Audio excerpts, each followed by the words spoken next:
All right. Hello, everyone, and welcome to Patriot Underground. Today is January 3rd, 2026. Thank you so much for joining me, folks, to discover the truth beneath the surface. As always, I really do appreciate everybody out there taking the time to listen. And today it is the first show of 2026 of the brand new year. And I can't think of any better person to have on than my buddy Matt Geiger from veritymetals.com. Matt, how you doing today, brother? Doing great, man. Happy New Year. Merry Christmas. Happy Thanksgiving. We'll just do it in reverse. Yeah, well, it's been a pretty crazy string of events, right? I mean, we had this show scheduled, I think it was for probably a couple of weeks now. And I assumed, well, it's going to be the brand new year. We're going to sort of talk about the 40,000-foot view and how we see things shaping up as we maneuver into 2026. And then, of course, today we got the big news about Venezuela. So no doubt we are going to touch upon that. There's a lot to unpack. And as Matt is pointing to right behind him there, 2020 is not over yet, indeed. And that is going to play a very big role, I do anticipate, as far as unraveling the truth behind the stolen election. You'll recall that a couple of months ago, actually not even a couple of months ago, it was more like a couple of weeks ago, that Trump said that over the next couple of months, the full story about 2020 is going to come out. And of course, we have Nicolas Maduro being quote unquote captured, which is going to play a very important role in that disclosure, as I'm sure Matt would agree with me. So we're going to get into all that.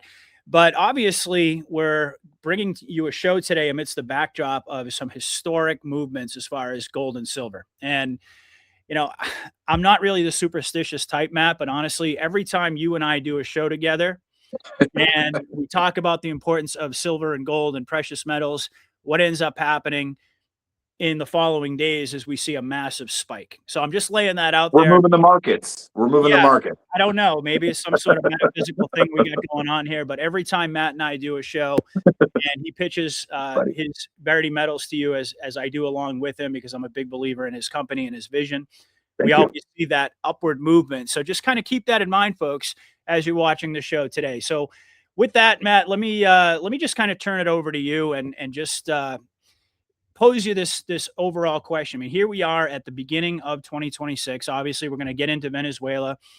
We're going to talk a lot about precious metals today, but just in terms of the big picture, where's your focus at right now? And what are you seeing kind of in the very early stages of 2026 as your primary focal point? Well, first off, let me just thank, your audience who's called in and who's done business with us over, we've only been working together for a couple months now.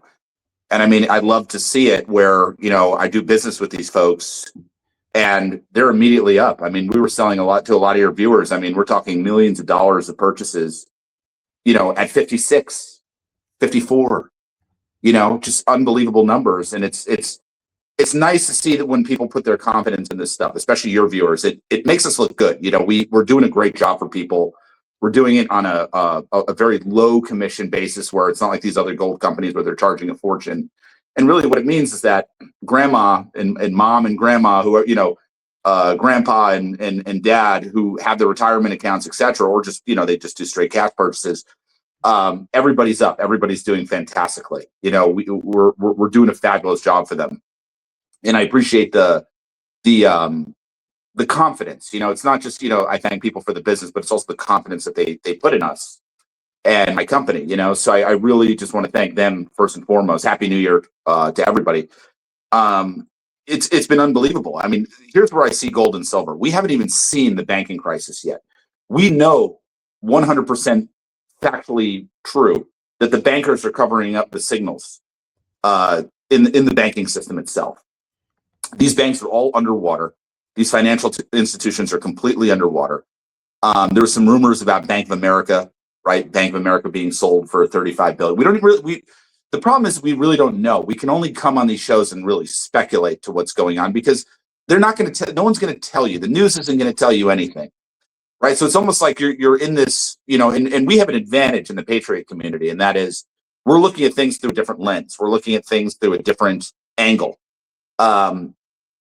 So I think, in terms of gold and silver, hey, silver's at 74 today in aftermarket trading. Silver's going to explode. Gold's going to explode. These are great places to be. You've seen nothing yet. The banking signals are being covered up they're not going to be able to cover it up for much longer. Okay. And I think what we're seeing here is, take the Minnesota situation.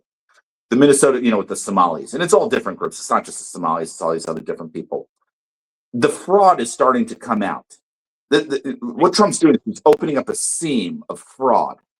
This is going to get into the trillions upon trillions of dollars.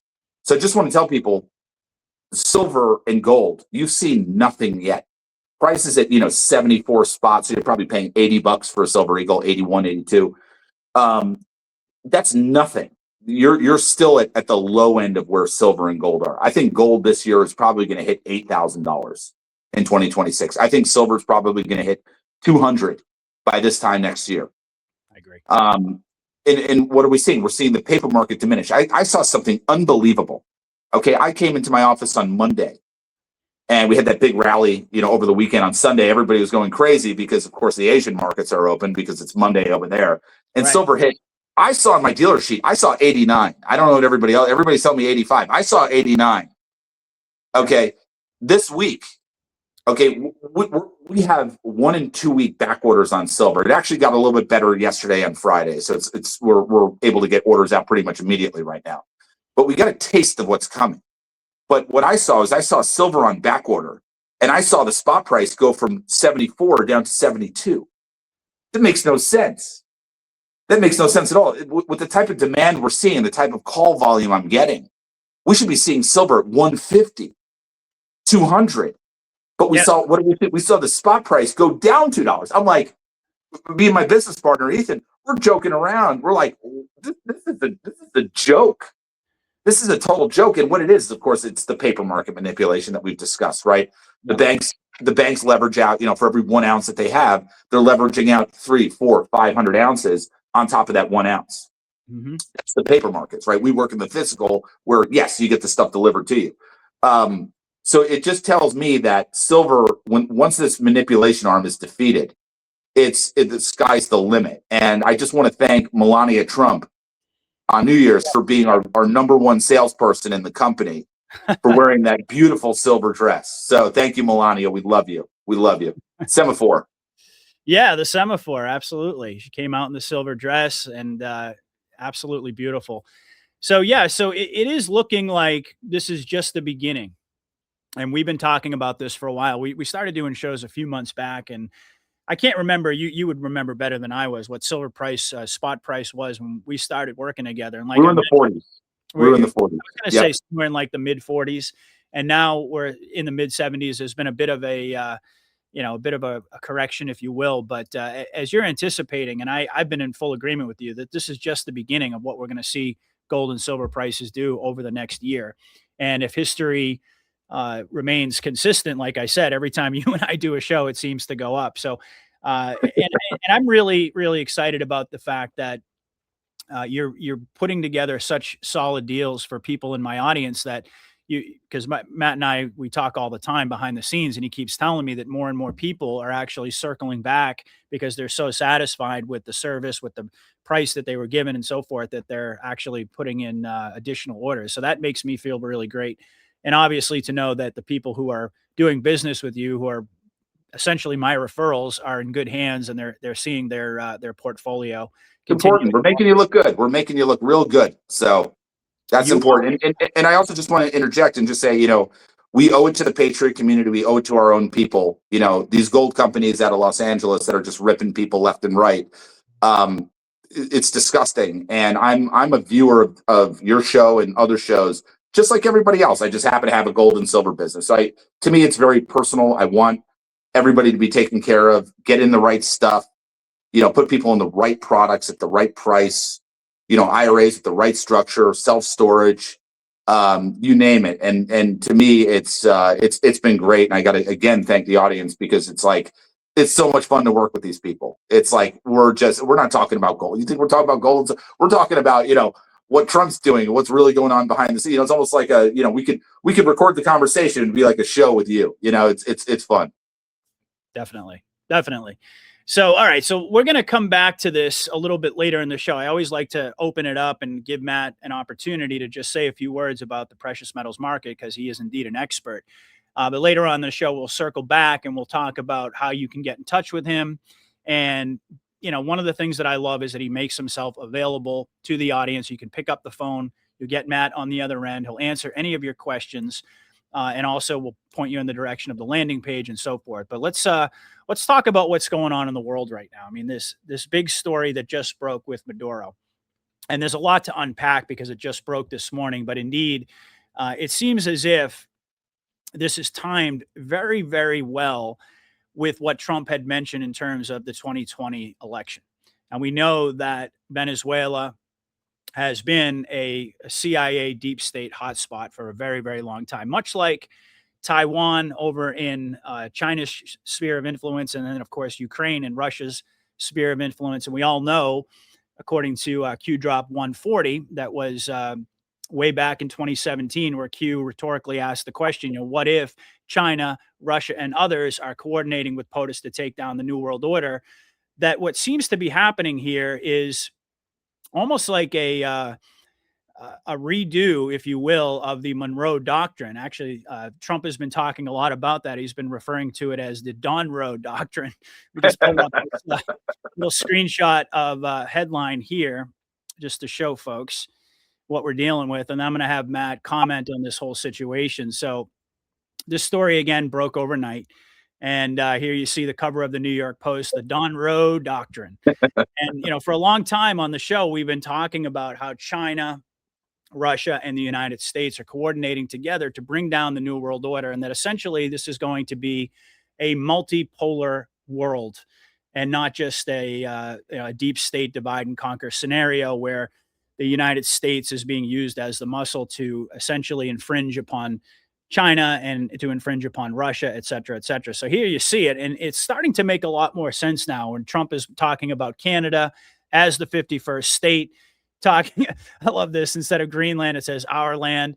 We already got the Gulf of Mexico renamed to the Gulf of America, the Pan-MAGA Canal. So this is looking, even though it's somewhat satirical, the way that they put this image together, this is looking very much like a realistic vision, I guess, if you will, of what this post-New World Order, post-cabal era is going to look like once all the dust is settled. So let me just ask you, I mean, give us some of your thoughts about Maduro and this whole situation. It seems to me that this is, and you and I both agree that this is D-class of what's already happened. This is part of the scripted rollout. So give us some of your thoughts when you heard this story. Well, some people paint beautifully on canvas. Trump likes big deal. Trump likes deals, preferably big deals, because that's how he gets his kicks. Right. First paragraph of Art of the Deal. Yep. Trump doesn't walk into any situation without knowing that the deal is done. Right. It's Art of War.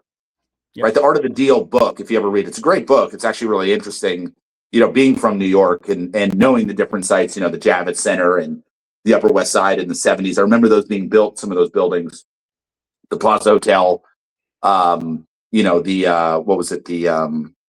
The hotel right by Grand Central. I can't think of the name. Anyway, Trump tells you how he operates. And I would definitely recommend everybody read Art of the Deal because it gives you an insight into Trump's brain and how he thinks. Mm-hmm. As far as the Venezuelan situation, I mean, the deal was already done. Maduro, he talked real tough, but they got to keep up the optics, right? They had to make sure the optics look like, okay. And then Trump ends it. What was it? A 3-hour war, the 3 hour and 15-minute war.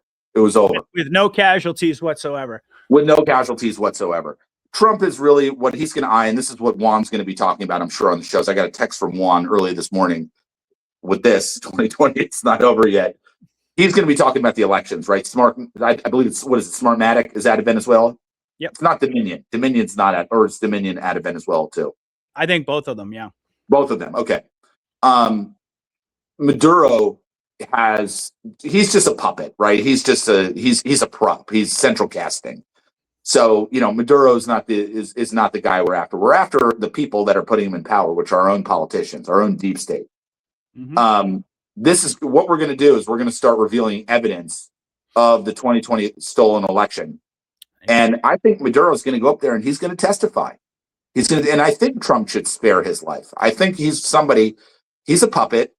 Okay, I don't like Maduro or anything like that, but if he can go and get us dirt on the, Eric Swalwells of the world and the Adam Schiffs of the world, I say give him a pass. Let him serve some prison time.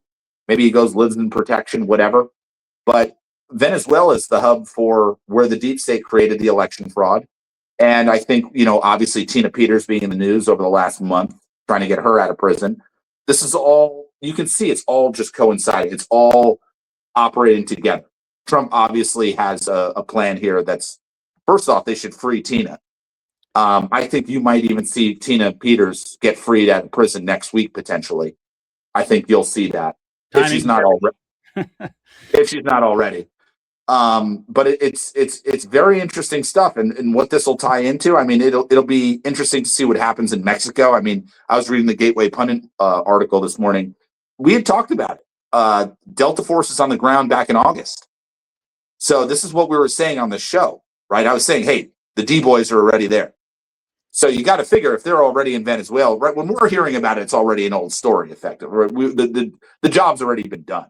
Yep. So I think next you're going to see somebody like Claudia Scheinbaum arrested. I think you're going to see something I think you're going to start to see South America getting cleaned up. Let Russia and China handle Europe.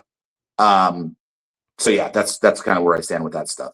Yeah, I think that's exactly right. I think you've got China is going to deal with Taiwan. I anticipate. I can't remember exactly when he said it or what his exact words are, but that Trump said that Taiwan was going to be invaded by China after the Olympics, and of course we've got you never specified what Olympics, and we've got the Winter Olympics coming up.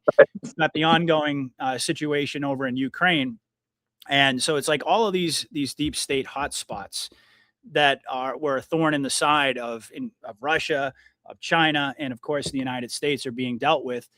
But they're creating the optics, of course, that there's this opposition from China. But it's really interesting because the very last meeting that Maduro had hours before this whole supposed capture was with the Chinese envoy, and he met with Maduro and his wife, just like I said, just hours before all of this went down.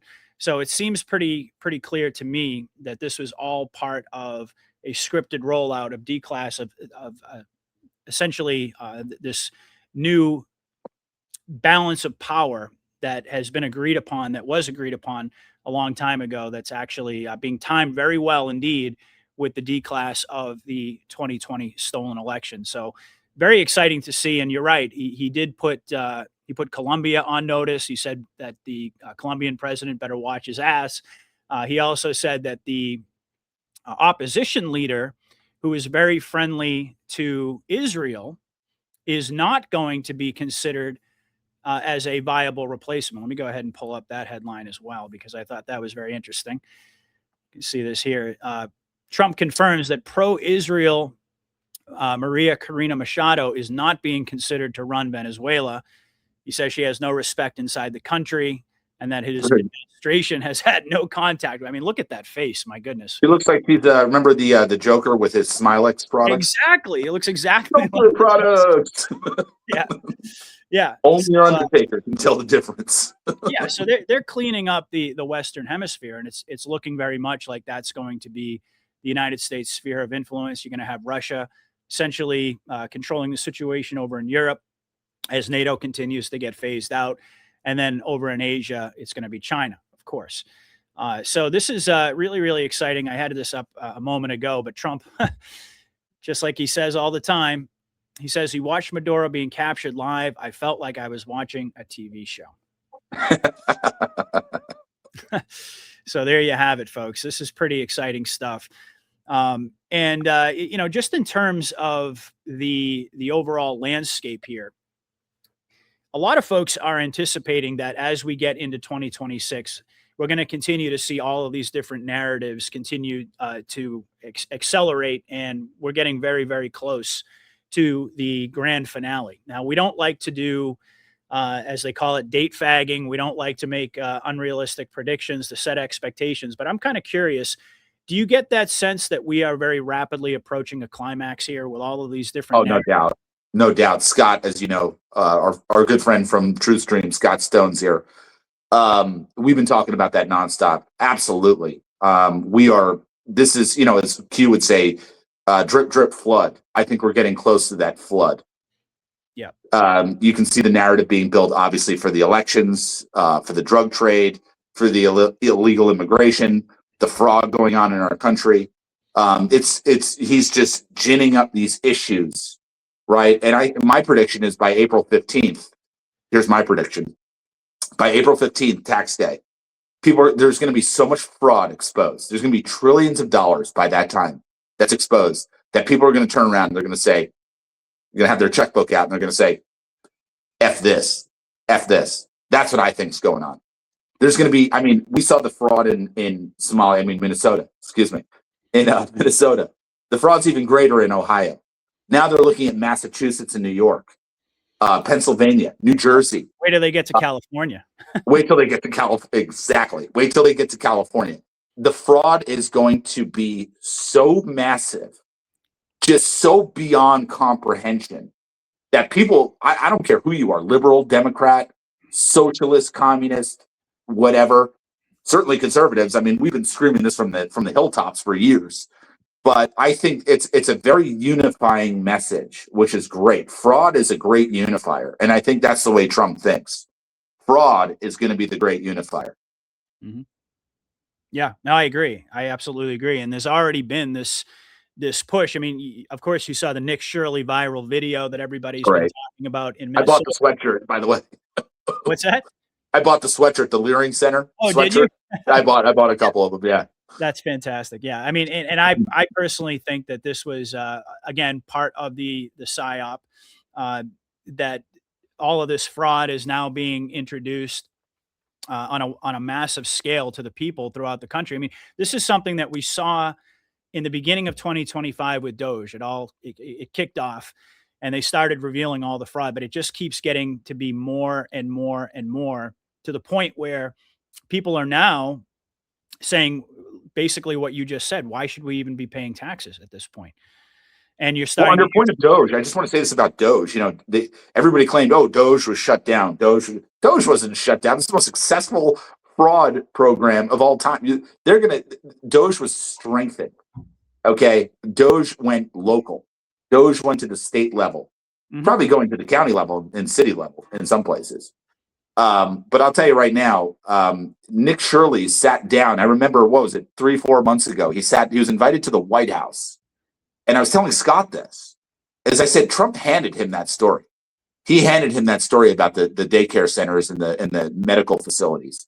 Exactly. And we rewatched 2 nights ago. We rewatched the clip of the very ending. Trump says, he said something to the effect of, yeah, you're gonna find a lot of stories over there. So Trump handed Nick Shirley that story. Why? Because Nick Shirley's a 23-year-old, 24-year-old kid, and he's outdoing the mainstream media. So I tell you, Patriot Underground, you better get ready to be breaking some of the real news, and you might be going a lot bigger than you ever thought, because we need these alternative media sources. And it's funny, these guys are doing it on a shoestring budget. These fake news studios, they got multi-million-dollar studios. Here you are filming in your house, and it's like you're coming out with better news and information than any of these guys. It's a clown show. It just shows. It just proves Trump's point, and it's wonderful. I'm enjoying the show. Yeah, no, it is. You see somebody like Nick Shirley, and I have a lot of respect for him. I was actually following him before this big story broke. I think he's Me too. Fantastic. But again, it goes back to, do you really think, just like with Charlie Kirk, going back to 2012, 2013, when he kicked off Turning Point USA and it turned into what it ultimately became, do we really think that there wasn't some sort of a driving force behind that? And indeed, even General Flynn has come out and essentially confirmed that Nick Shirley is an operative. He basically said, he revisited his famous quote about digital soldiers. You recall that one, all the way back in 2016. Yep. He said, gave Nick Shirley the salute. But yeah, this information was ultimately, I believe, handed to him on a silver plate behind the scenes, and 100%. he was told essentially just go out and good for him and do the coverage. And indeed, he did an incredible job. And it just goes to show that, for me, I look at myself as just somebody like on the periphery. I talk about the truth, but I'm not like one of those operatives that's like giving information like, here, Patriot, put this message out. It's like we're on the outside, on the outskirts here, and we can talk about what's actually going on behind the scenes, or at least we can kind of triangulate it pretty well. But everything seems to be timed so well, and that's one of the main reasons that I've been making the argument that we're watching a scripted movie for such a long time now, because it's it's mathematically impossible that all of this information could be presented to the people in this certain sequence where everything kind of dovetails together at exactly the right time, and it amplifies the narratives that the white hats want to be ultimately the dominant points of conversation in the narrative space, and we're seeing that over and over and over again. So as far as the fraud goes, I mean, going back to the beginning of this year, we talked about that, and you actually mentioned that it is the great unifier. It doesn't matter what side of the political spectrum you're on. If you're paying into the system and you're continually confronted with the reality that your money is being stolen from you and that it's being given to illegals to create these, I mean, in the case of Minnesota, these fraudulent daycare centers to the tunes of millions and millions and millions of taxpayer dollars, at a certain point, there is a breakdown of that political paradigm of left and right. And that's what I've been really focusing on for a long time now, is like, forget about all the optics that we're being presented with, because all of that stuff is essentially for the normies to get people riled up, to get people angry. But beneath the surface, the truth beneath the surface is that what the white hats are doing is they're generating a consensus amongst the people around these core issues that are really non-political, because the ultimate goal is to dissolve this left right, this fake paradigm. And how do you do that? Well, you present to the people evidence that both sides are corrupt, that both sides are contributing to the problem. It's just like they're doing with Israel. They have this, like, on every one of the important issues, they have this pincer attack on both the left and the right. We're seeing the animosity build toward Israel, toward all of the fraud, and indeed, it's very much an indicator that the plan is working exactly the way it was designed to, which was to bring people together, to unite people around these core issues. So, do you see that? I'm always curious, because when I look at the news every single day, and I look at it through the lens of Q and through the lens of fifth generation war and what the real objectives are, it becomes more and more clear to me what the white hats are actually doing, and all of the optics of chaos. I'm able to put that aside and just realize that all of that's just being done to add fuel to the fire, to get people more and more upset, more and more angry about the fact that they're not seeing justice, more and more angry about the two-tiered justice system, angry about the fraud. Everybody's wondering, when are the big arrests going to happen? We believe that they already have, and this is part of the public rollout. But I'm curious, do you see that consensus building behind the scenes around these core issues? Oh, no doubt. I mean, how could it not be? And this is just the tip of the iceberg. As we were saying before, I mean, the stuff you're seeing in Minnesota and now Ohio and these different states, it's just going to continue to come out. And I think, like you pointed out, California is really going to be the epicenter of the fraud. China took over California, right? Newsom allowed China in, and California's economy, it's the fourth largest in the world or fifth largest in the world. Yeah, I mean, it's obviously, based on population. If they cut it up into different states, it obviously wouldn't hold that type of weight. I mean, it basically represents the entire West Coast. But but just keep in mind, and I'll kind of give my business a little bit of a plug here. The more this stuff's revealed, the more people are going to be seeking out alternative money, places to store their money. Because our whole system, just remember, it's based on faith and confidence. Faith and confidence essentially in what? Government. So when that faith and confidence is lost, you basically lose your monetary system. So I kind of look at the precious metals as an exit ramp to the chaos, to the mayhem. Sure, we've done great. I could sit here and say, hey, people that have bought gold and silver from me, if they bought silver, they've effectively doubled their money. In some cases, tripled and even quadrupled their money, depending on what year you bought it from me from. But at the end of the day, it's that everything else is going down. And people just need to keep that in mind. It's going to be the faith and confidence that that is lost between people and their banks and their government. And wait till you see what the fraud uncovered in California is going to look like. I mean, it is going to be just unbelievable. And it's going to perfectly tie into illegal immigration. Because if anybody knows, I lived in California for 10 years before I came to Arizona. You know that Medi-Cal is funded by the federal government. Medi-Cal covers illegals over there. So the amount of money that's being poured into the illegal immigration population it's going to wind up being in the trillions of dollars. And I've heard that California, the real number in California is they're somewhere around $2 to $5 trillion in debt, just the state of California alone. They like to hold out this surplus budget of 40 or 50 billion or something. Oh, we got the surplus over here. It's like, yeah, you have a bank account that shows $50 billion, but really the real number behind your state is you're in debt 5 trillion. Yep. Right. So it's interesting because Trump has to kind of it's like a tightrope walk, this situation, because if this information were to come out, it would collapse the economy. So it's almost like both sides have to keep this information under wraps. Because if any of this real information were to come out about the banks, about the debts, about the derivatives, about you name it, okay, it would literally destroy the faith and confidence, which would collapse everything. Right. Which is what they want to do is they want a controlled demolition of the old system. They don't want the bottom to just completely come out from underneath it. Right. So it's a balancing act.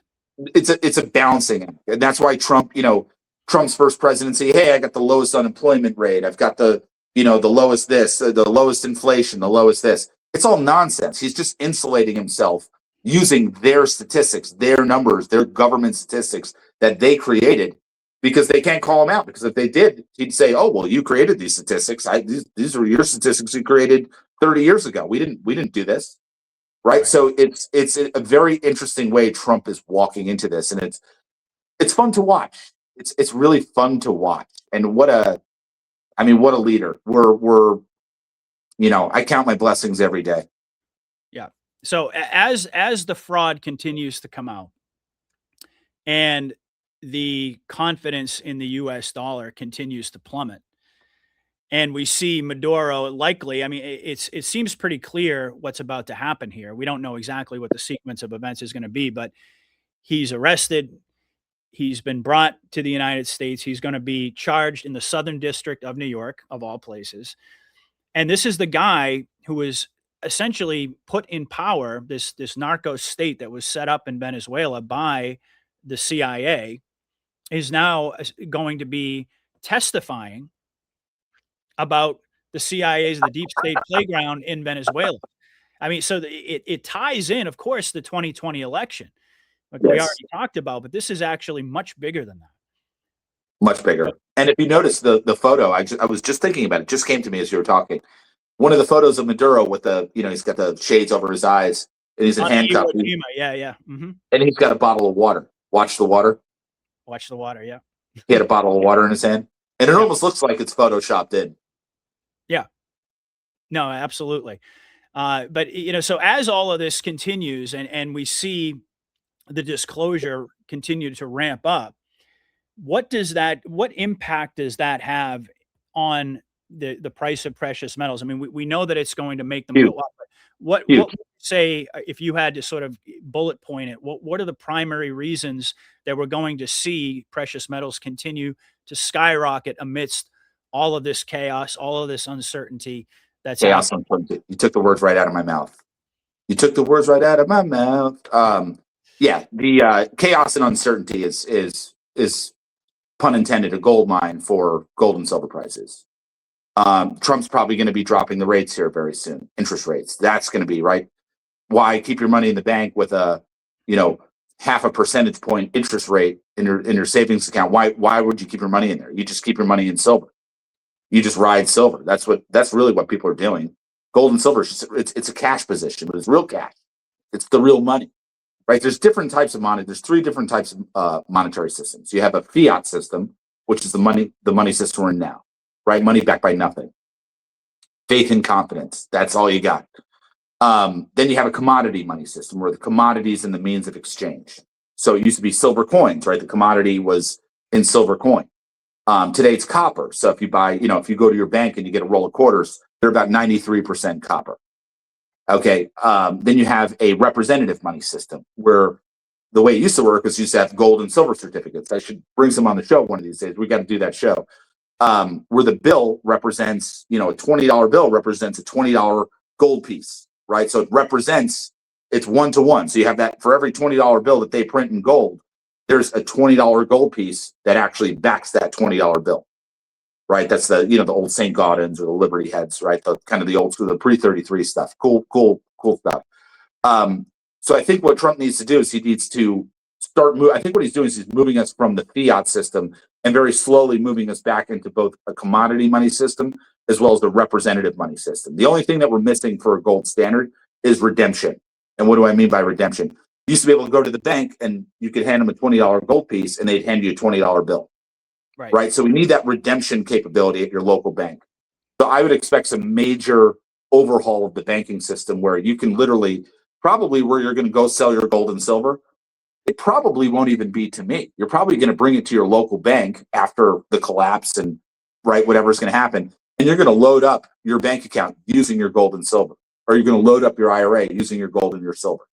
That's probably what it's going to look like. It's just that component has not been issued yet by Trump. That's a little bit of a ways away. I think we'll see that within the next 1 to 2 years. Yeah. Okay. So one of my questions, and that's sort of a nice segue into my next question for you, which is a lot of people are saying, because Trump has come out and essentially said, we're in the oil business. We're going to take, he said, we're going to be running the country and we're going to be selling Venezuela's oil to China. That's also another tell that, of course, Xi Jinping essentially was, gave them the green light to go ahead and do this. So this was part of the rollout of an agreement that had been made a long time ago. But a lot of people are saying that this is going to really continue to prop up the petrodollar, because now we have Venezuela is the 5th largest oil deposits in the world. Oil, yeah. So how do you see that factoring in here with the transition into a gold-backed currency? Because that's ultimately where we all believe we're headed. But then there's this question of how does the petrodollar factor into that? I'm curious your thoughts. No doubt about it. We're going to have the petrodollar, but the U.S. petrodollar. So we're going to have a diversification in money. We used to have U.S. notes, which were red. If you ever see those, of course, one of those red notes the U.S. notes was in 1963. I wonder why. But they were also notes of debt. So effectively, there was actually a theory that you could bring back the U.S. notes and take our greenback bills, our Federal Reserve notes, absorb them 1-to-1 in U.S. notes. Bring back the red seal, absorb that. So because that was sovereign debt. That wasn't foreign debt. That wasn't stuff that was held by other countries. That was sovereign debt. So we held the debt ourselves. So in other words, take our debt, bring it sovereign through a U.S. note, right? Mm-hmm. And then deal with the debt internally, rather than have other countries like China right now who have total leverage over the United States with treasury bonds, right? Bring back that debt, make it sovereign, and just deal with it internally. Maybe you deal with it with like Bitcoin, right? That's the theory. Yeah. That's the theory going around, right? Deal with it in Bitcoin, pay them back in their own deep state currency. Hey, here's your Bitcoin back. Thanks, guys. Thanks for playing. So there's a lot of ways Trump has this.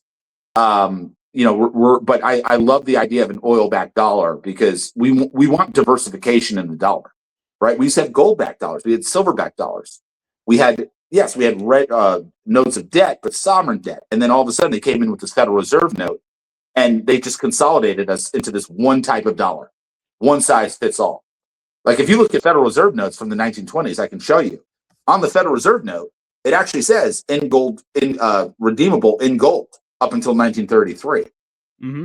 So actually, I started collecting these bills because I'm a student of history.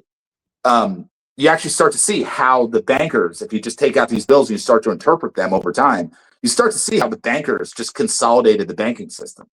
It's really interesting. It's really fun stuff. So I think, I think we're going to have an oil-backed dollar, not just precious metals-backed dollars. And I think one of the overlooked precious metals is going to be platinum and palladium. I think anybody out there, I've been telling people, I've been screaming from the hilltops on platinum. I put a lot of it in IRAs. People have doubled their money. It seems to be moving with silver, platinum. Platinum should be twice the price of gold. although it's hard to get. I can source it right now. It's tough to get Eagles. You're going to pay a big premium for it. You're probably going to pay a couple $100 premium to get platinum, but I think it's a great buy. Same with palladium. I think those are great buys. So anybody, if anybody wants to chat about this, obviously call me and I can give you the whole, breakdown. But I think all the precious metals. I've been buying bars of titanium. I think titanium's a great buy. I think anything physical, getting your money out of the system, getting into anything physical. I mean, shoot, we'll put people in, let's go get people some George magazines from the 1990s. I think this is the stuff where you want to store your money. I really believe that. I've never been a big proof guy. I sent them out as gifts. You got the 2025 proof. So, thanks for 2025. Yeah, they're kind of commemorative. We're seeing the prices. The proof coins haven't moved at all. You're almost at the same price for a regular silver eagle as you will for a proof coin. So I think even some of the collectible stuff in silver eagles might even be a good place to be. And there's no one better than me. And I don't say it to be arrogant. There's no one better than me when it comes to collectible anything, collectible coin, whatever. I think I've absolutely mastered a strategy. So if somebody wants to come in, I would recommend it for like a small budget, a couple $100, $1,000, whatever.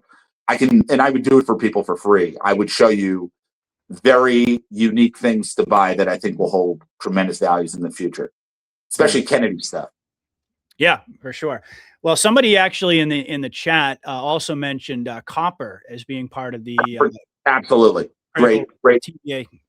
Yeah, exactly right. Copper went up in 2020, I think about 400%, and it just continues to go up. And a great way to buy copper. And let's talk to maybe people that don't have the means to buy silver. Let's say people living paycheck to paycheck that are watching, because I want to talk to those people too. Well, actually, I'm glad you brought that up, because somebody in the chat actually said, "Well, what about people?" It says, let's talk. Woody, I love 90% of your followers can't afford it. Go ahead. Well, you can afford titanium. Titanium, a pound, it will cost you about $50. $50. And I don't sell it, but I'll show you where to buy it. So call me. I'm happy to just tell you where to go. You can go to your bank. The best way, you always want stuff stamped, right? Stamped by the Treasury Department. So if you buy gold and silver, that's why I recommend Eagles, is because sure, you want the ounce of gold or the ounce of silver, of course, right? That's why you're doing it. But I like coin because I want that stamp of the Treasury Department. The U.S. Mint is a division of the Treasury Department. So something you can do is you can go to your local bank and just go get a roll of quarters. Those quarters are 93% copper. There's your copper presence, and it's monetary. It's stamped. And what did Trump say at one of his rallies? He actually called, it was the rally, it was the one where he called out as African American. There's like one black guy in the audience. And he loved Trump. He's like, where's my African American? He's up there on stage. And in that rally, he said, hold on to those change jars, folks. Hold on to those change jars. Mm-hmm. So up here in my house, right up here in one of the cupboards, I got jars of change. Don't go to Coinstar. Coinstar is your worst enemy. Hold on to your change, right? You want to ride that because, again, going back to monetary systems, right? There's three monetary systems: fiat, commodity, and representative. Your change in your change jar actually operates in a different monetary system than the bills in your wallet. Your bills in your wallet and in your bank account, that's all fiat. That's all fiat. Your coins are actually commodity money. So you want to hold on to your change jar. So what I would tell people who are, and what premium do you pay to get a $10 roll of quarters? Zero. You don't pay a premium. It's a 0% premium. So you can, and while you're at the bank, here's what you do. Ask for old Eisenhower coins, the big goofy dollar coins. Go ask for Eisenhower's, go ask for Kennedy's. I went to the bank about a year and a half ago, and I have a great relationship with my bankers. And they gave me their $50, and I didn't look at them when I was at the teller's desk, but it was in 1967. It was 40% silver. It's probably worth $15 right now. It's a 50-cent piece, So go to your banks, try to get this stuff. Eisenhower. I think the Eisenhower coins, silver or not silver. I think there's going to be a nostalgia factor because Eisenhower is part of the original Q operation. He brought the intelligence from World War II. He worked with Kennedy. I think there's going to be an amazing story told about I call him General Eisenhower. So I think he was more of a general than a president, even though he was president, and God bless him. But the Eisenhower series, it's only went from 1971 to 1978. In the world of coins, it's very small. I think those are $1 coins, just like Eagles. And that's a great way. You can get them in silver, which are in the mint sets. I think the greatest mint set ever made is the bicentennial, which is the 1976 silver set. You can get those for $60 right now. I was buying them at 15 and 20 years ago. I think those are great creative ways to take somebody on a shoestring budget and deliver huge amounts of value. Literally, you go get an Eisenhower coin, that's $1. You pay 0 premium at your bank. They might have some. You'd be surprised. You just got to ask. Yeah. It's funny. Somebody just mentioned Bob says, I guess he hasn't heard Mike King's take on Eisenhower. We've actually talked a lot about. I'm not going to get into all of it now, but I didn't see your. I heard about it. I got to watch it. But what's his take on? Yeah, well, I mean, it's kind of a lot of information. I don't want to get too sidetracked on it, but essentially that Eisenhower did a lot of things behind the scenes that were very much aligned with rolling out the deep state agenda in the aftermath of.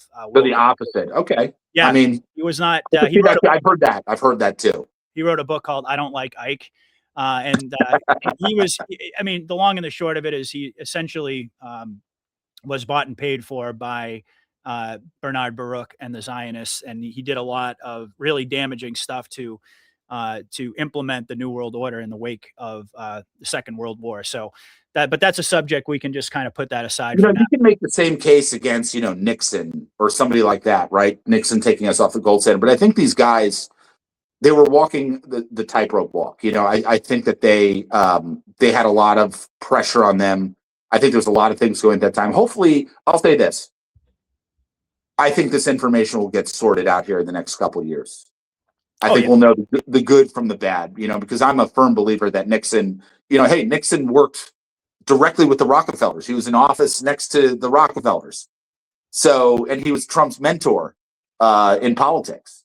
So it's like, we really don't know. And I can see it both ways, but we'll see. We'll see what happens. Yeah. Well, I hope I'm right. Yeah, well, we did a number of different shows on Eisenhower. I don't want to get into all that right now, but I kind of chuckled when you mentioned that, because I was like, my audience has had a very different education, if you will, on Eisenhower. Fair enough. Maybe I'm wrong. Well, we're all learning. Certainly, before I linked up with Mike King, I would have shared your general opinion about Eisenhower as well. But in the aftermath of the war, he did a number of things. As a matter of fact, during the war, he essentially prevented the Allies from arriving in Berlin ahead of Stalin and the Russians. And there was a whole big story behind that. The open air. I could be totally wrong. I'm learning just like everybody else. Department of Education. He hatched that baby.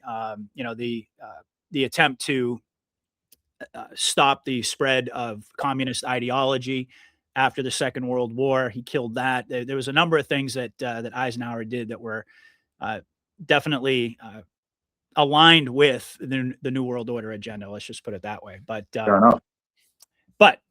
like I said, kind of a side point at this stage of our discussion here. I want to stay focused on essentially the U.S. dollar. And let me go ahead and pull this graphic up here, because this was also something that I saw that made me think of you as well.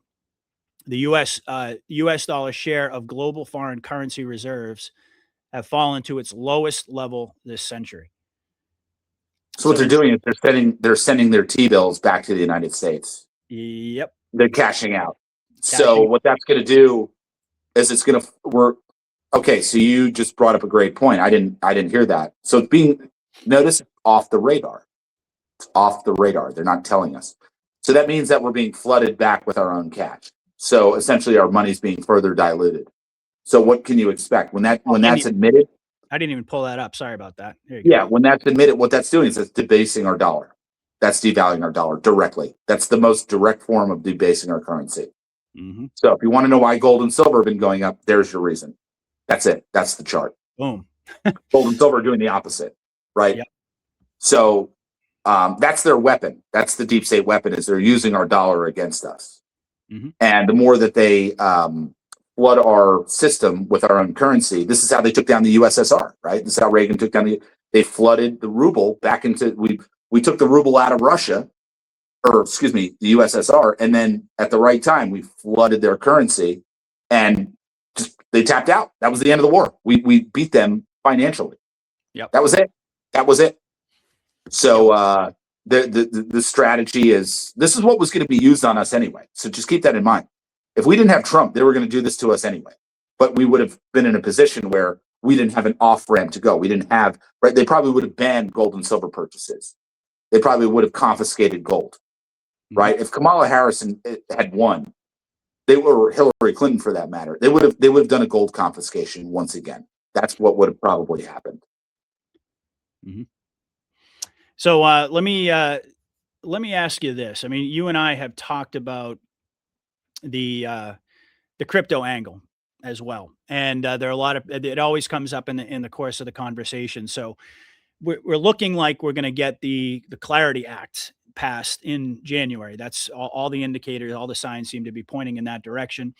And XRP is looking like it's going to play a major role in the new cross-border payment systems. I mean, Trump has been very open and transparent about being a pro-crypto president and so forth.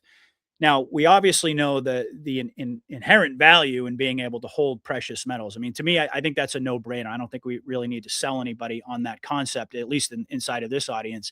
But I'm curious if you could maybe, for the sake of folks who hadn't seen our past couple of shows, just briefly talk about how you see the role of, because I know you like XRP, and there are certain coins that you like, the ISO coins that, like me, I'm very bullish on those. So could you talk a little bit about how you see that playing a role in this new financial system as we start to phase out of the fiat debt prison and into precious metals backed currency? What role do you see crypto playing in the Clarity Act? What sort of an impact do you think that's going to have? Huge. XRP, get your hands on as much of it as you can. Get as much XRP as you can possibly handle. It looks like the Treasury is holding massive amounts of XRP. That would be my theory. Yeah. I think that they're holding a tremendous amount of XRP. XRP, Theta, what else? Solano. Solana, maybe, yeah. Maybe, yeah. Solano or Solana? Solana, yep. Solana, yeah. Solana. Maybe is another one. Yeah, maybe even Bitcoin for a while. I think these are all great places. I would be very heavy in XRP right now. Me too. Precious metals, no doubt.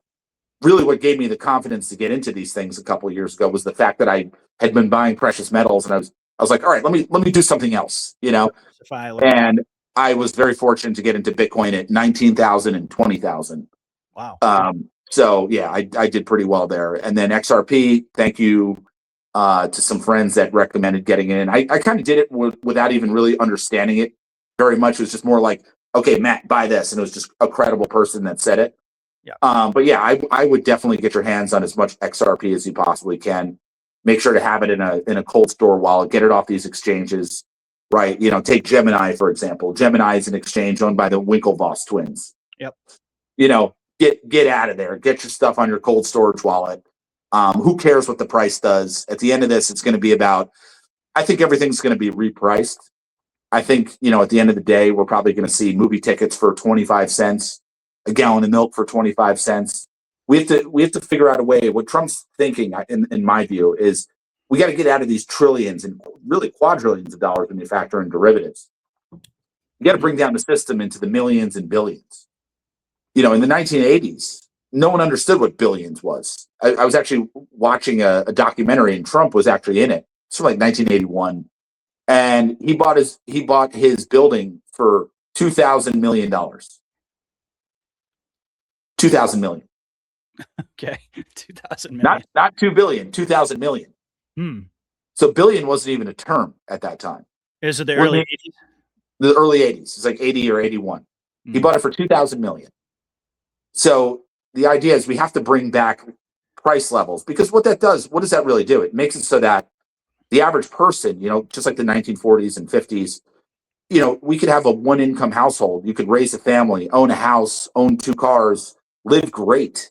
And you could be a mechanic. You could be a this or a that. You didn't have to make a ton of money to live a great life in the United States. And I think that's Trump's real goal, is to make it so that, hey, no matter what you do, no matter how much money you make, you're going to live a good life if you're a United States citizen. And I think that the sort of the icing on the cake is going to be the sovereign wealth fund. What has Trump done this year? Trump just showed everybody something that no one talks about. It's unbelievable to me. Through tariffs and through new business, this year alone, Trump has raised, I think, close to $25 trillion. Mm-hmm. That's the power of putting a businessman, a great businessman, in charge of the country. These are the types of people that need to get into government. Trump has no political experience. Remember those claims in 2015 and 2016? That was what got him elected. Yeah, good. Yeah. We don't want political experience. We want business experience. And what Trump showed, what's the tax revenue? What's the income tax revenue every year? $4.5 trillion. Trump raised $25 trillion through just tariffs, new business. That number is going to double, triple, quadruple. At the beginning of this, the 20th century, okay, we had so much money coming in through tariffs. The government didn't even know what to do with it. Okay, they had no clue what to do with it. That's what's about to happen. We're going to have so much wealth flowing in this country. Okay, it's going to be unbelievable. So I just tell people, it's like the best is yet to come, man. But I think when you get into whether it be the precious metals, XRP, whatever, I think you're walking into this new system with a massive amount of wealth. I think you're going to be able to go and take advantage of opportunities that a lot of other people that get, sure. Do I think there's going to be a banking collapse? Yes. Do I think everybody's going to lose all their money? Yes. But I think that money will be found and brought back. It's going to take time to do that. We're going to take them through litigation, right? They brought back court TV, right? We're going to watch, Bank of America and JP Morgan on trial. We're going to see Pfizer on trial. We're going to watch these things. And yes, people will recoup their money, but it's going to be a scare event. And I think, if you have access to your cryptos, if you have access to your precious metals, I think what it does allows you to take advantage of opportunities that other people are not going to be able to take advantage of, especially with IRAs. Somebody comes to me with a $250,000 IRA. I think we could turn that money, not just through the gold and silver, but through the opportunities that are going to come around. I think you could take that $250,000 and turn it into many equivalent of many millions of dollars just by the fact that you got your money out of harm's way. You still have access to it, and you can deploy that money at opportunities that you would have otherwise been locked out of because you're going through litigation with your bank. Okay, so you mentioned the idea that people are going to lose their money, and I've always temporarily, yeah. So I guess that was sort of my question, which was, to me, it would seem like that turnaround would have to be very quick, because if you present people with the optics that they've lost everything, that could have catastrophic implications just in terms of the general public and how they're going to react to that. You'll have debt. You'll have debt. People literally, it'll be like 1929.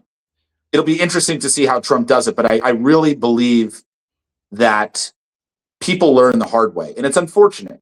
It's really unfortunate because I really believe that people need to see an event, a scare. No one complained about Biden until gas prices hit $7 a gallon, $6 a gallon.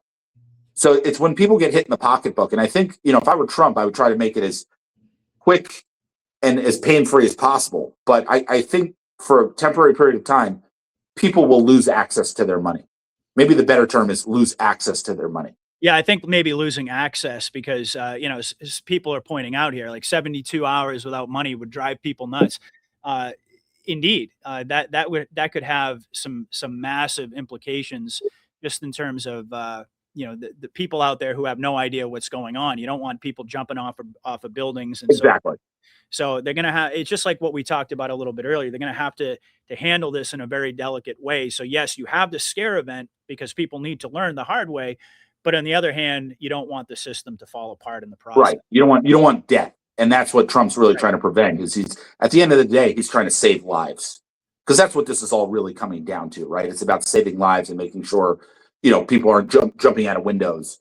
I think that, something's got to be rolled out. But I do think that it's got to come to something like that. And what do you think? Oh, sorry. Go ahead. Go ahead. No, I was just going to say, what do you think is ultimately going to be the trigger point where that happens? Where what do you? It's speculative. I'm asking you to speculate a little bit here, but what do you think is the straw that breaks the camel's back that's going to bring all of this to a head in terms of everything that's going on in the world? Bond market. The stock market rides on confidence in the bond market. I think it's going to look like 2008, but instead of it just being the housing bubble, it's going to be the everything bubble. And it's going to be the same scenario. We're going to have 24 hours to save the banking system. And we're going to have to, the bankers are going to tell you, hey, you got to bail out the banks. You got to bail out the banks again. You got to bail out the banks again. And I think Trump has an alternative solution. Okay. That's what I think is going to happen. It's going to be the debt market. It's going to be the bond market. That's where they've been hiding all the fraud. That's what you're about to see. Lewis is talking about it right now. Juan's been talking about it frequently. New York City is probably going to come to a screeching halt. You're going to see literally schools shut down, police forces shut down, everything shutting down because they've been looting these bonds. The bond market is where they've been doing their deeds. That's where they've been looting the country by and large. So California, these liberals, and it's going to be primarily in the liberal cities. And Trump it's going to be problem, reaction, solution. So who's going to bring in the solution? Is it going to be the deep state, who are at that point going to be completely exposed? We're going to be naming names. Or is the average person going to be looking at Trump saying, hey, I've got wealth. We can implement this system. And we're going to decide, I think, as a country, as a people, we're going to decide what direction where we go one, we go all. Right? That's going to be the beginning of where we go one, we go all. It's going to be deciding what direction we want to go into. And Trump will replenish people's wealth practically overnight. Yeah, well, it'll be a choice. Elon has been talking about the idea that work is going to be optional in the coming years. What are your thoughts on that in terms of? I like to work. I like what I do. I like the interaction with people. I mean, I do too. Sure. I mean, I can't imagine not doing anything, but I'm just, I know. I'm curious about that, with the sovereign wealth fund that we talked about and all of this. We might get a break. We might get a break. I think there's going to be some time to restructure and there's going to be new jobs. There's going to be new opportunities, different things for people to do. But I think the country will get a break for a period of time where people can just soak in what has just happened and the exposure. We're going to be executing people. We're going to be sending people to Gitmo for life. It's going to be emotional. It's going to be something it's serious business, man. It's like, as much as we hate these people, going and putting them to death is that's a big task. That's going to require everybody to get on board with that. So yeah, I mean, it'll be interesting to see. I mean, I can only speculate. What do I know? Well, I'm just another tinfoil hatter. All right. Well, I get a question here from our Shannon Lee.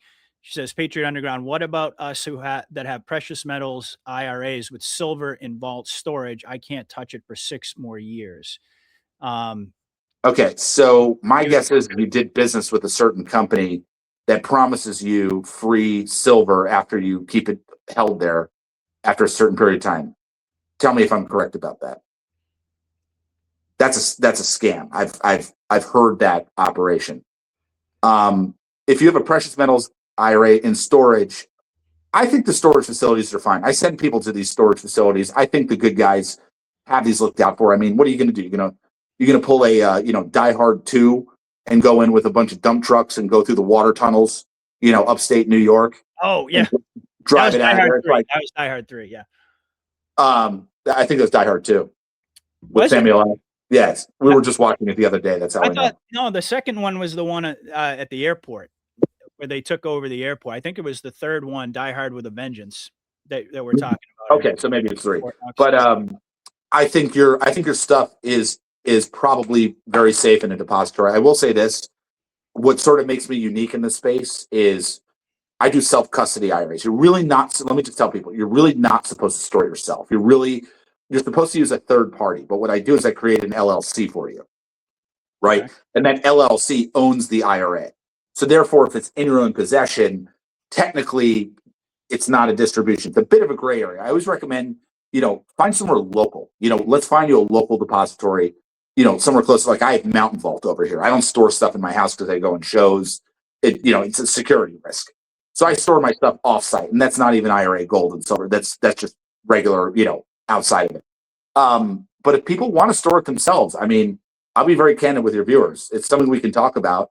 You're not supposed to, but look, the beauty is no one can ever say Matt Geiger and Verity Metals didn't deliver the gold and silver because it's shipped directly to your doorstep. I would just say, it's whatever your comfort level is. I like to see people be compliant. I like people to follow the rules. Right. Look, are we going to see the abolishment of the IRS and all this? Probably. But as a business, understand I'm conflicted as a business owner because I can't operate that way. I have to say, hey, be compliant and do it this way. But whatever you decide to do, I'm just a gold dealer at the end of the day. So I'll send you the stuff at a great price. I'll send you the right product, help you make beautiful decisions. Right. And that's up to you. You know, it's really up to people. I would pray on it. I would say, hey, go and evaluate it. It's something we can discuss by phone or Zoom call, right? I do Zoom calls. People always laugh because I'm sitting here, you know, with the like, oh, you from the show. But yeah, I would tell people, you know, it's whatever your comfort level is. But I always err on the side of caution, which is be compliant. Be compliant. I think the depositories are just fine. All right. All right. Another question here. And by the way, folks, as you can see, I'm paying attention to the chat. I'm trying to get as much as I can these questions in front of Matt while I have him live here. Yep. Now, this one's speculative. This is from Badger Brock. My question, I guess he had a question on silver hitting 10,000 by 2030. You know, obviously we've heard a lot of these types of predictions, and it's purely speculative. But do you think we could actually see those types of prices, or do you think that's? I think we should already see a price like that for silver or for gold, right? I mean, realistically, I think the price of gold should be $500,000 an ounce if you factor in the debt, the derivatives, right, based on supply, et cetera. I think we're going to be in the new system by then. So I think everything will be repriced. So at that point in 2030, I think you're going to have 25-cent movie tickets. I think you have a 10-cent gallon of milk. So really, these price predictions, look, it's possible. It just depends on where $10,000 means. There goes the dog. $10,000 would mean we're still in the Federal Reserve System by then. Right. We're still being priced in Federal Reserve notes. I don't see that. I don't see us there. Sorry, I got a friend coming over. That's all right. Puppy. That's River. I don't see us still being in the Federal Reserve System. That $10,000 assumes we're still being priced in Federal Reserve notes. I think we're out of the Federal Reserve System by 2030. But after the revaluation, we could see that type of growth. I think we could see significant. Yeah, I think we could see something very significant. I mean, I think it would be the equivalent of maybe $500 an ounce of what it buys today. That would be my prediction. Gotcha. Would be something to the effect of maybe $500, $1,000. You know, so if you have $500,000 in one silver coin, you know, and movie tickets are 25 cents, and your grocery bill is, you know, $25 a week. That's pretty significant money. So we'll see. I don't. This is so speculative. I don't want to mislead people. I don't want people to think, you know. I think we just got to stay cool, get our money out of the Federal Reserve System while it's still, you're still able to do it while you still have silver supply. I think that's a much more important message than what the price of silver is going to be. Yeah, absolutely. Yeah, the demand is going up and the supply is going down. Yep. And that is indeed a good thing for anybody who is stacking silver, for sure. Do you have any thoughts about the revaluation of currencies, like foreign currencies? I get a lot of questions on that. As I would say, my friend Andy's a great expert. We should have him on the show one of the days. He buys the dinar. He does the all this different stuff. I mean, I see some potential there. I actually give out dinar as gifts, like physical dinar bills. Like I send it out to people for fun. Who knows? I think what you're seeing right now with Venezuela, South America, cleaning up our hemisphere, I think we're going to be trading in our own hemisphere primarily for at least 5 years once this stuff really starts to go down. I think we have to strengthen our own hemisphere. I think Europe is lost. I think a lot of these other countries are completely lost. They have a lot of cleaning up to do. I do not envy anything about living in Europe. I think countries like Italy, Poland, they're going to lead the way. They're going to lead the way in that. As far as foreign currencies, I really don't have much. I would tell foreigners to really buy U.S. gold and silver, or even their own sovereign gold and silver. My message to Europeans would be, you know, get the hell out of your system. I don't know what you're thinking. Get your money out of it. Yep. Absolutely. Absolutely. All right. Well, in terms of everything else that's going on in the world, I mean, we talked a lot about Venezuela today, and there's a number of different subjects that we could touch upon really quickly. Israel is not going away as a central point of the narrative. I mean, pretty much every subject that you get into somehow ties back into the Zionists. And I don't know if you saw this, but I actually posted the other day a little bit of commentary that I actually shared. It was Owen Schroyer who put out a video. Now I like Owen Schroyer a lot, but I like him too. he's very he's very black pilled. He's not a Q guy, but he put out some really interesting commentary about the windmill picture that Trump posted on Truth Social. I saw that. Did you see that? I saw that. Yeah. Yeah. So this I thought was fascinating, and I'm 9/11. Yeah, I'm bringing it up because I posted this on X and on Telegram, but I know there are a lot of folks out there who follow my channel who don't stay up to speed with everything that I'm posting there. So this was the photo that Trump posted on Truth Social, and it was in reference to windmills killing our bald eagles, right? And I don't have the exact Trump truth up here, but I'm sure most folks have probably seen it. But when you take a closer look at this picture, you can see, first of all, if you scroll in there, you can see right behind there, that's actually Hebrew lettering there. So you can tell that this picture was actually taken in, well, I don't know what just happened there. This picture was actually taken in Israel. And then down here, you got the the date stamp rather of 9/11. And this bird happens to be a kestrel falcon, which is a very common bird in Israel. And indeed, the 13 there seems to suggest there is perhaps, I mean, people have different interpretations on that. 13 representing Judas, the betrayer, of course. The number 13 just is typically associated with bad luck anyway. And of course, oh, there was something else here. Oh, yeah, the actual pixels there. You can see the 1,220 times 1,220. If you add that up, that's a 5.5. One of my viewers pointed that out. So I'm just kind of curious. We know that Israel is being saved for last. That's been something that's been our mantra now. Q told us that very early on. What is your thought on the whole subject of Israel and Zionism and their role, their influence over the U.S. government? Also, I'm sure you probably saw that video of Shlomo Kramer, the billionaire who went on, I think it was CNBC, and talked about how we needed to essentially, what did he say? He said, we need to limit free speech. We need to limit the First Amendment in order to protect it.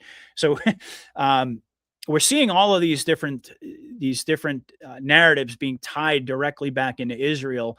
We know that that's an indicator that we're getting close to the end of the operation. So I just wanted to give you an opportunity to comment on the fact that we're continuing to see that drummed up and what that means as far as your.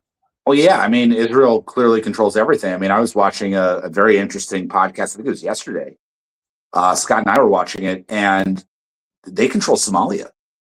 Israel controls Somalia. It's all the pirating, all this stuff. It's all Israel. Israel's behind everything. They are behind it. That's what I mean. They're behind it. And furthermore, take, the Officer Tatum. I've met him many times. He's here in Arizona. I've seen his offices. They're over in Scottsdale. He's an agent for Israel. He's being paid by the Israeli government. Look at Tim Pool. Tim Pool, I mean, he's kind of basic news to your crowd, and certainly to me, but he's bought and paid for. He's completely bought and paid for. So I think, what Israel's been doing is they've been infiltrating our movement, buying out our podcasters, if you will. You're not taking money, are you? I'm joking. Well, if I am, I'm doing a really bad job exactly at promoting. They're clearly behind everything. And then above Israel is the city of London, right? The city of London is really behind all of this. So Israel is going to tie into the city of London. Great Britain took over the world. They accomplished world domination. That's effectively what they did. Israel's just a proxy. They're not even the final boss. The final boss is the city of London. That's why Obama just bought property there. Right, Obama just got property. Everybody's on the run. George Clooney just became a citizen of France. Everybody's on the run. You just have to know how to look through the lens to see it. So that's basically my thought on it. Yeah, I think that both of them, City of London, Israel, they've already been removed. They don't actually have any power at this point, but this is all part of the this part of the psyop to create the illusion that they still Right. do in order to roll out all of these, these agreements, these deals, Venezuela being one of them, that have happened behind the scenes. So yeah, The craziest thought is that we've never really lived in the true United States. We were taken over right at our inception. pretty much. Yeah. So Yeah. I think what's most exciting to me is not money. It's not the gold and the silver. It's not the crypto. I think what excites me the most is that we're going to live in the real United States for the first time ever.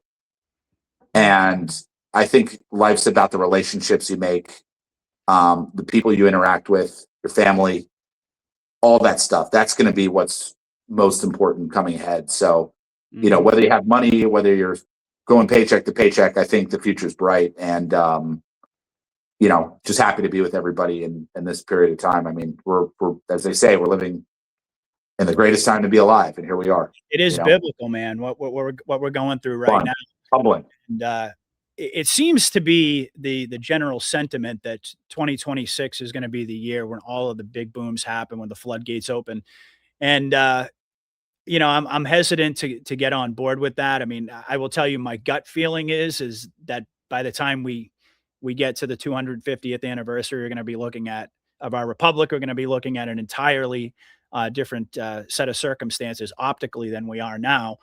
But we've also learned along the way to expect the unexpected. We know that rug pulls and things along those lines. I actually characterize 2025 as the year of the rug pull in a way, because there was so much optimism in the beginning of January that the floodgates were just going to open up immediately. And of course, we saw the White Hats take a very different approach, which in retrospect, looking back on it, it makes perfect sense why they did what they did, especially given the fact that, like I mentioned earlier, we've been able to reach a consensus on so many of these key issues. I mean, 9 out of 10 people are demanding the release of the Epstein files, if not more, at this point. And by the way, they just keep stumbling upon all of this evidence. It's like, oh yeah, Great. we just Great. we happen to find 1 million new documents on Christmas Eve. Can you believe it? But all of this stuff, right? All of this stuff is happening. We're developing. We've reached that consensus that I believe that that all of the psyops in the movie, the narrative that we've been talking about now for years, all throughout the fake Biden administration, has actually yielded fruit. I mean, you've got 9 out of 10 people demanding the Epstein files. You've got vast majorities of the country who are no longer believe in the mainstream media. Vast majority of the country sees the government essentially as the problem, wants to see the country be more united. The judicial tyranny that we've seen on complete display all throughout 2025, even though it was very frustrating for all of us to go through, we can see now that where we are at the beginning of 2026 is very different than where we were at the beginning of the previous year. So I have great hopes for the next, especially the next several months. I think things are going to get absolutely wild. We're probably going to be in for some more twists and turns before we finally cross the finish line. But I'm super optimistic about 2026, and I think you feel the same way. Ultimately, you and I have 100%. The sentiments. Hey, River. 100%. And I'll actually add this. I'm not a, coin shop that does collector stuff, right? I'm not I do it to get people the best value for their money. But I will say, if you want to put your collecting hat on, I would definitely recommend people go out and buy the Proof Silver Eagle to commemorate the 250th year of the country. It's a dual date. So it's going to have 1776 to 2026 on the bottom. I think it's going to be a low mintage coin. If people are looking for an opportunity as a collector piece, give me a call. We're doing pre-orders on that right now. Awesome. We're running about $200. It's about a $200 coin, but I think the value on that thing in the next couple of years is it's going to go apoplectic. Some of these things you'll be amazed. And just a nice piece to commemorate the 250th anniversary. So like I said, it's not, I don't do collector stuff generally, but I will say, I do collect myself for myself, not for clients. Right. Would be, I think, a great piece of advice for people. So if anybody's interested, you can call me about that. We'll get you on pre-order.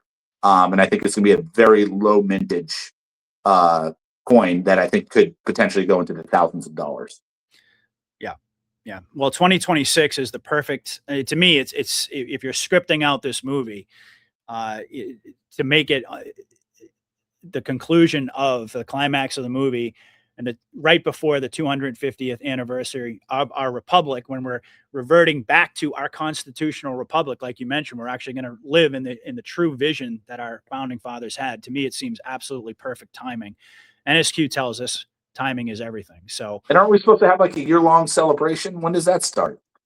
well, that's the other thing I was going to mention. It seems unlikely to me that under the current circumstances, I mean, just imagine we arrive at July 4th and we're still, we still haven't seen the floodgates open, so to speak.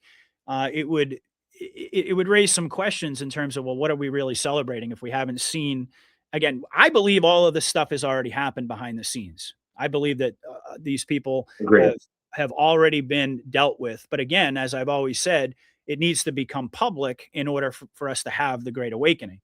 And given all of the front loading and all of the exposure that they've been doing over the past year, let's just say, and where the exposure operation is really heated up, if that doesn't come full circle in terms of yielding the optics of public arrest and public accountability, it seems unlikely that the country would be in the mood for a massive celebration on July 4th, let alone a year-long celebration. So to me, it would seem logical that that would be, that would be a very important marker there. I want John Jr. I want John Jr. Yeah. I got some stuff. I got some gifts for him. I got some family history that I've obtained that doesn't belong to me. It belongs to him, and I want to give it back to him. Maybe we'll do a show and we'll go through some of the things I've acquired along the way. Well, you think he's still alive, right? 100%. Yeah, 100%. Yeah. Well, I'm a Q guy, as you know, and Q said that he wasn't. But then I also remember RFK touching his nose when he was asked that question, and certainly, I mean, heck, we could get into we've talked about. We got to get you. We got to get you a survival guide to the future, and you got to read it cover to cover. People should go to if I can give her a plug, and I'm sure you're okay with it. But Rachel Rightside Blonde, dear friend of mine, she does the analysis of the old George magazines. And what she's found in that magazine, and I've read it, I've got multiple copies and I've read it multiple times. Some of the stuff she found, I didn't even notice. And she does a fabulous job just breaking down those magazines. So if anybody, wants some insights there, go to her channel. It's Right Side with a W. I'm sure your audience knows who she is. Oh yeah, I know who she is. I've never actually spoken to her, but I think she's a good friend of mine. Follow each other on X. Yeah, she's great. She's fantastic. I sent her the gold Trump high tops, the gold Trump high tops that they only did 1,000 of. I sent her those for Christmas this year. Awesome. So this information is necessary. And, and my gut has always told me that JFK Jr. is alive. And I really hope that that's true, because you can only imagine what that would do to the spirit of this country if this guy all of a sudden out of nowhere just emerged as a part of the declassification of the Q operation. Well, he would testify to the deep state, right? He would testify, hey, these guys were going to kill me. I had no choice, right? Same thing with a lot of these other, Pastor Bob Joyce. A lot of people believe that's Elvis. I went down to Pastor Bob Joyce's church, the Household of Faith in Benton, Arkansas. I spent time with him. I cooked dinner for him and his wife. Matt, my wife will have the lamb. I'm like, all right, Pastor Bob. I'm standing there with Gene Ho. Gene Ho's wearing blue suede shoes. And Pastor Bob shimmies up to us. He says, hey, Gene, those are some nice blue suede shoes. I was like, oh, shit. Yeah, well, Shift into High says it would unite the country instantly. And I absolutely. And a very nice man. I just also want to point out Pastor Bob is a hell of a guy, and just as nice and as genuine as it gets. And I don't care who he is. I think if he really is Elvis, and who knows, maybe he's not, but if he is, I think what he did, becoming a pastor and getting out of that misery that he was living, with the mafia in Vegas and all that, that's more respectable than anything he's ever done in music. And believe me, I love his music. Yeah. But it's just something nice about it, Well, it would certainly stand to reason that if our understanding about the Q operation is that it goes back. Well, I mean, it goes all the way back to the time of Lincoln, but just in fast forward to the assassination of JFK. If it goes back to 1963, and this has been decades in the making, it makes perfect sense that there would be these certain celebrities, certain individuals that would want to go into witness protection. And it also makes perfect sense that there would be some sort of a plan at the end in order to have them all emerge to reunite the country. All of these Exactly. icons that people thought were Heart dead. and And mind. yeah, it wins the hearts and minds of the people. And not only that, I think it would make it a lot easier for people, for all the normies out there to, I guess, to absorb the enormity of what they're going to be presented with. I mean, there's going to be, I think, an initial reluctance on the part of most of the normies out there to even believe that all of these horrific realities could be true. But then if you've got a laundry list of these Gone with the Wind folks who appear out of nowhere, all these people that they thought were dead for decades, and they show up again and they talk about how they were part of this operation, this grand plan to save humanity, it would go a long way in terms of getting people to the other side of that, in terms of uniting the country. I mean, we're going to need all the help we can get once the floodgates fully open and the hammer drops, and this raw evil is presented to the world. All of that's going to play a very important role, I believe, if that Well, I'm is. here to help. I'm here to do whatever I'm asked to do, whatever needs to be done. I'm ready. We got to just get guys like Lewis Herms into the governor of California. People like that. So if anybody can help out, if I can Yeah, give Lewis a plug, I'll do that too. Herms the number 4 Cali.com. Get Lewis in there. He's a guy who needs. I know Lewis very well, and he's one of my favorite people, and just heart of gold. And if we can get somebody like him in California, God willing, literally it will change the world. Literally change the world. Yeah, absolutely. I'm 1,000% behind Lewis's campaign. I think he's amazing, absolutely amazing. And as Sue pointed out, crimes against humanity, especially against children, are going to reunite the world. And I do believe that is undoubtedly the case. So, all right. Well, this has been a great conversation. And like I said earlier on, I wanted to go back and kind of come full circle to where we began today. And wanted to, first of all, let me put Matt's contact information up on the screen here. You'll see it in the description of the video. It's already there. You can just click on the link to bring you to the landing page, or better yet, you can just dial that number 888-470-7018 to get Matt on the phone to talk about all your different options. So let me go ahead and pull up the landing page, and want to just have you really quickly talk about what folks can anticipate when they go to the landing page, when they pick up the phone to talk to you, and just sort of underscore some of the things you said earlier about your whole approach to precious metals. Because, and I've said this every time I've had you on, and even when you and I aren't on and I mention you in a different show, it's always in the context of I was sold on your integrity the first time that we spoke, and your business model, to such an extent that I said, okay, this is definitely, I mean, I've been promoting gold and silver, precious metals, now going on more than 4 years. But you were the guy that I came across. It was Joe and Scott that introduced us, and we had our conversation, and we talked about the industry itself. And you basically presented me with your vision and how you do business, especially being one of us, being an anon. It was very, very convincing to me. And like we mentioned a little bit earlier, so many folks have already had an amazing experience working with you. So with that, let me just kind of turn it back over to you, and just have you talk a little bit more about Verity. Best way for folks to get in touch with you, what they can anticipate when they do call, anything that you think folks need to know. Yeah, I would just say, what's the best way to say it? I would say people have a partner and a friend in the business. You're going to get looked after. You're going to get taken care of. Yes, we make a commission. We have to make money somehow, but we do it in a way where you're getting a phenomenal deal. We're going to come in at some of the lowest prices out there. and we'll help you make great purchasing decisions. Not all gold and silver is created equally. So I'm going to help you avoid making purchasing mistakes.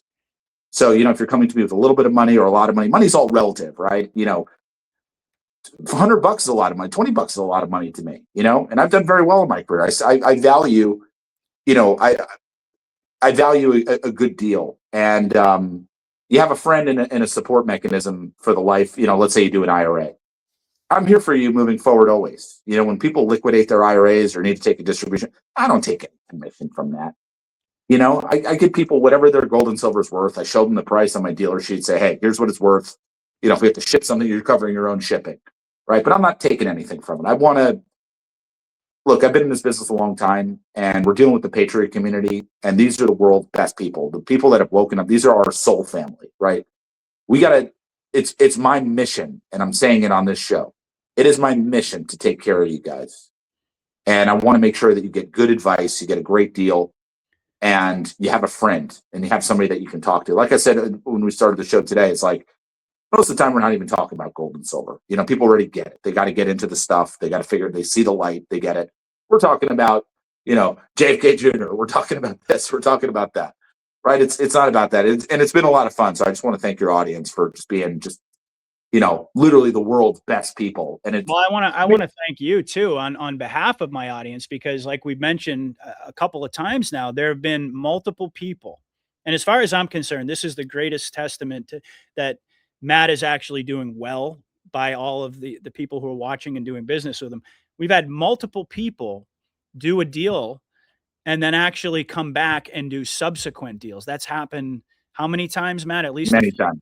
Yeah, many times. Yeah, multiple times. So that to me is a direct indication. I mean, if you do business with somebody and then you come back and you want to do more business, that speaks for itself. That means that he's not taking advantage of you. And I mean, the reality of the matter is, I think folks know there are a lot of unscrupulous individuals who are in this precious metal space because it's so heavily unregulated. And that's why somebody like Matt is so important. I mean, sure, you can go out and you can go to your, some people say, well, I can just go to my local silver shop or whatever. And nothing wrong with that. And Right, nothing wrong. Go to your local guy. I insist, But if you want to support the show, you want to have an ongoing relationship, come to us. We'll take great care of you.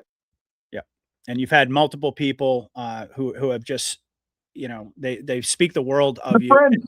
They become friends. You know what I mean? It's like we're all on the same page, and it's wonderful dealing with the Patriot community, which is pretty much all I deal with. So I'm very fortunate, and I know that I've been very fortunate, and it's been a blessing to have the types of clients, friends, really, to call up and do the business. Thank you from the cheers to the UK. You guys are amazing, and I don't overlook it. I don't take advantage of it, and it's great, man. We're all living our best lives, and we're about to see some stuff that we never thought possible, and here we are. Yep, absolutely. I mean, these are incredible times that we're living through. Absolutely amazing, and I feel so honored and blessed. And look, like Matt says, of course he's going to make a commission. This is his business. But there's a difference between making an honest commission for the services that he renders and actually ripping you off.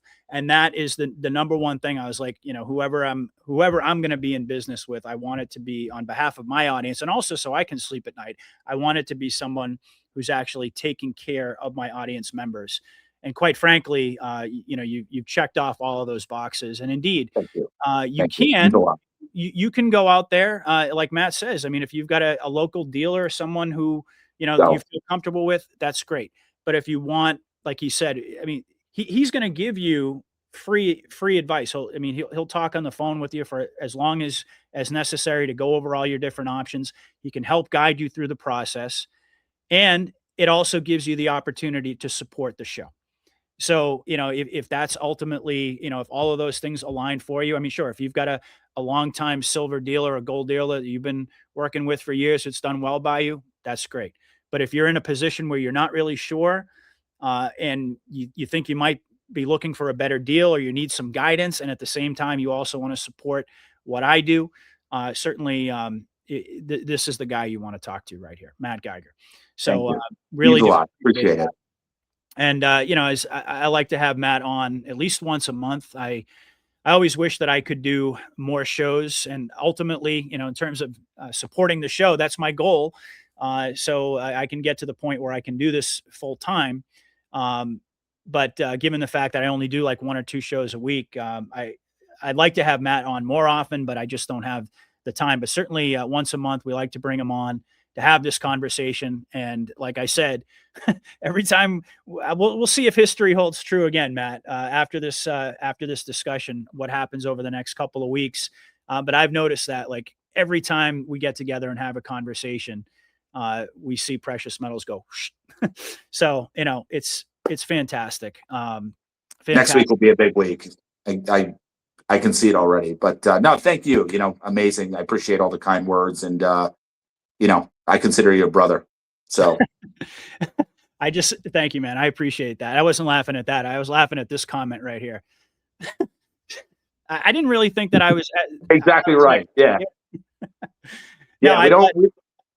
We don't want to piss off the Patriots. This is a serious group. So yeah, you're 100% right. Yeah. Yeah. So, all right. Well, I really do. I appreciate you coming on. We're going to get you back on in the not too distant future, but, do yourself a favor, folks. I mean, if you still got all of your money tied up in the fiat system and you haven't done anything about it yet, or you're not really sure how to go about doing it, if you have some sort of hesitation, just give Matt a call, because that's the last place that you want to keep your money right now is in the dollar that's essentially tanking. I mean, we talked about different things tonight.